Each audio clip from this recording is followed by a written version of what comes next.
Baik, jumpa kembali dengan saya. Ini untuk contoh soal momen gaya yang berikutnya.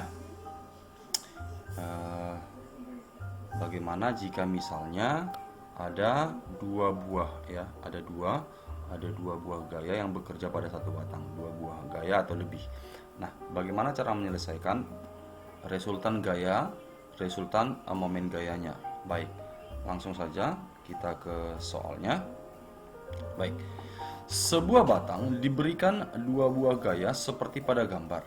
Bila panjang batang 100 cm, oke, bisa dilihat ya. Sebuah batang diberikan, ini ada dua buah gaya seperti pada gambar. Bila panjang batang itu 100 cm, maka besar momen gaya resultan terhadap poros P. Ini ya, arah putarannya adalah ini. Oke, jadi ini batangnya, ini batangnya. Oke, ini batangnya, ini poros P, lalu diberikan dua buah gaya. Ada gaya 1 F1 itu sebesar 60 Newton, lalu ada gaya F2 sebesar 40 Newton membentuk sudut ya, membentuk sudut 37 derajat. Nah, sekarang berapakah resultan terhadap poros P? Baik.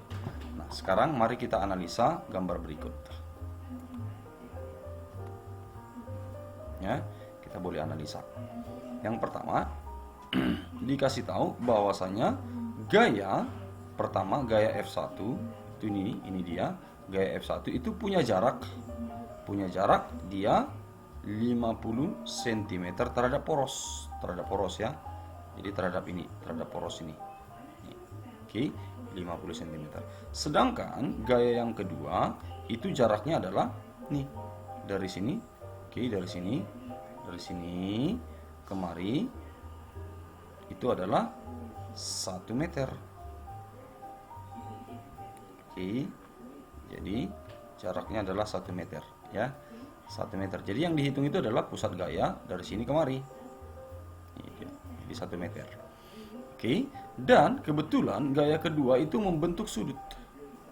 Oke, membentuk sudut sebesar 37 derajat. Ini dia. Oke. Nah, sekarang coba perhatikan. Sebuah benda bisa berputar atau akan menyebabkan perputaran jika gaya yang diberikan itu tegak lurus dengan batangnya. Oke, seperti ini tegak lurus. Jadi dia membentuk sudut siku-siku atau 90 derajat. Sementara gaya ini F2 ini ya, F2 ini membentuk sudut 37 derajat. Nah, kalau begitu maka gaya ini harus kita uraikan dulu, karena ketika dia membentuk sudut berarti ada dua buah gaya yang bekerja. Pertama, gaya yang bekerja terhadap sumbu Y, lalu gaya ini juga bekerja terhadap sumbu X. Ini dia, gayanya bekerja terhadap sumbu X. Oke, ini sumbu X dan ini sumbu Y. Oke, jadi sekarang gaya yang manakah ya, gaya yang manakah yang menyebabkan gerak berputar? Ternyata adalah gaya terhadap sumbu Y. Oke, sesuai dengan aturan trigonometri. Oke, trigonometri, kamu boleh lihat ini, jika ini sudut theta. Oke, ini sudut theta, maka sisi ini adalah sisi depan. Saya bilangnya selalu sisi depan. Oke, artinya sisi yang berada di depan sudut. Lalu ini adalah sisi miring. Ini sisi miring. Dan yang ini adalah sisi samping. Nah, dari aturan trigonometri ini kita tahu bahwasanya sinus theta itu adalah perbandingan dari, iya, benar. Sinus theta adalah perbandingan dari sisi depan, ya, sisi depan dibanding sisi miring.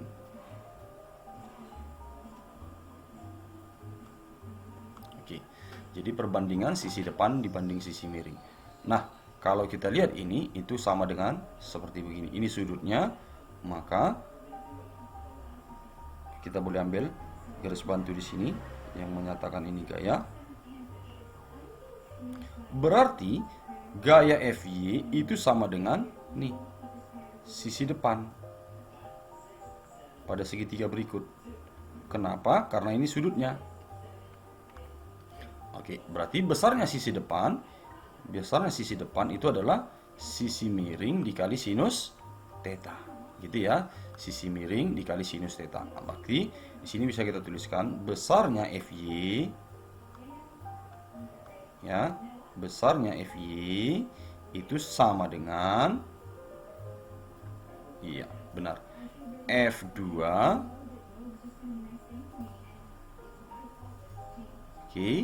dikali, ya, F2 dikali sinus theta. Iya, dikali sinus theta. Berapa sinusnya? 37. Ini dia. Dikali 37. Karena sudutnya adalah 37. Ini depan, ini sisi miringnya. Oke. Kalau ini depan, berarti ini sisi miringnya. Oke. Berarti besarnya F2 itu adalah besarnya FY adalah F2 dikali sinus 37. Oke. Sekarang mari kita bahas bagaimana dengan arah. Ya, bagaimana dengan arah gaya yang diberikan. Coba kita perhatikan. F1 memberikan gaya dorongan ke atas sehingga menyebabkan benda akan berputar. Ya, benda akan berputar berlawanan jarum jam. Karena benda berputar berlawanan jarum jam, maka besarnya momen gaya di sini akan bernilai, iya, pintar, akan bernilai positif.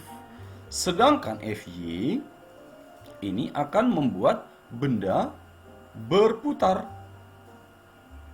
Ini ya, berputar searah jarum jam sehingga besarnya momen gaya akan bernilai negatif. Ini dia. Jadi dia akan bernilai negatif. Maka dari sini boleh langsung kita selesaikan. Ya, kita langsung selesaikan persoalan ini.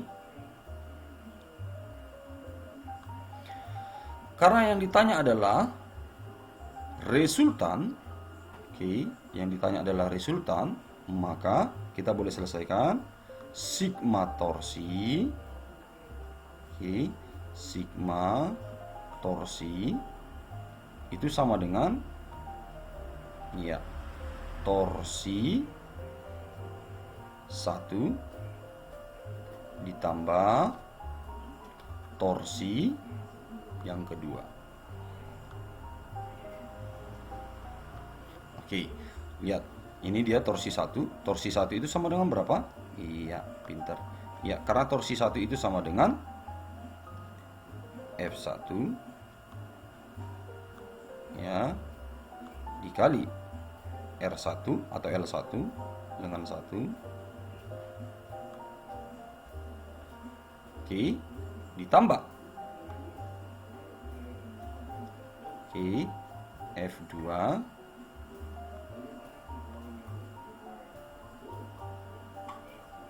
dikali L2.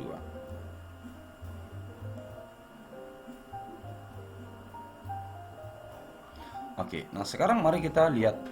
Tadi di sini kita katakan bahwasannya F1 itu menyebabkan gaya berlawanan atau momen gaya arahnya berlawanan jarum jam sehingga dia bernilai positif, gitu ya.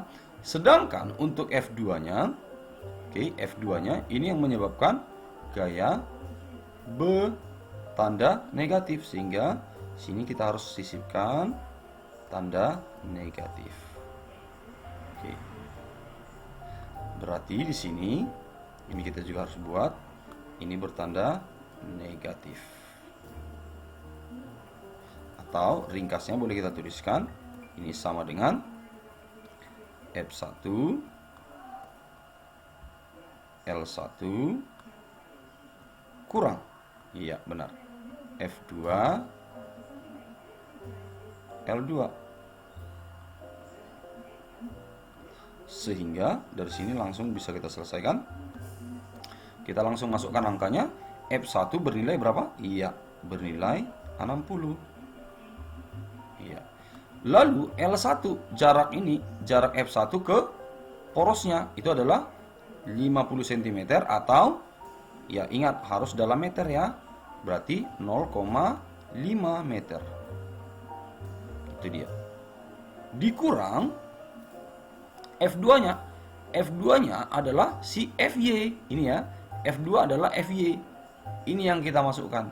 Oke. Kenapa? Karena FY lah yang menyebabkan benda bisa berputar. Berarti di sini langsung kita tuliskan berapakah FY? Ya, FY itu sendiri. FY nilainya adalah 40. Oke. Dikali sinus 37. Sinus 37. Iya, sinus 37 itu adalah 0,6.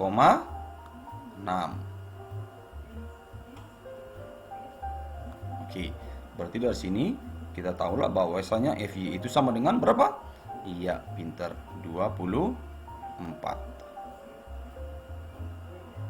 Oke, 24 Newton meter. Berarti dari sini kita masukkan F2 itu. Karena F2 itu sama dengan FY, maka kita masukkan nilainya adalah 24. Dikali L2-nya. L2-nya berapa? Nah, L2 itu adalah jarak dari gaya FY itu ke porosnya. Tadi berapa? Iya, nilainya adalah 1 meter. Ya, atau 100 cm. Berarti dari sini boleh kita tuliskan 60 kali 0,5 adalah iya 30. Lalu 24 kali 1 adalah iya 24. Sehingga dari sini bisa kita dapat hasil akhirnya adalah 30 kurang 24 sama dengan oke. Bukan 17 ya, tapi 6. Oke. Nah, berarti jumlah momen gaya yang bekerja di sini adalah 6 Newton meter. Ini dia, 6 Newton meter.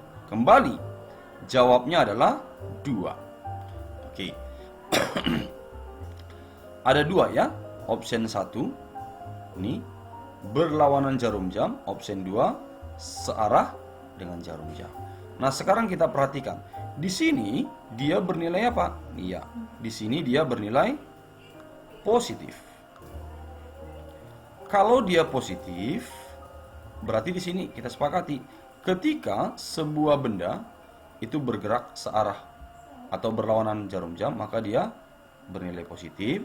Sedangkan kalau dia bergerak searah jarum jam, ya, searah jarum jam, maka dia bernilai negatif.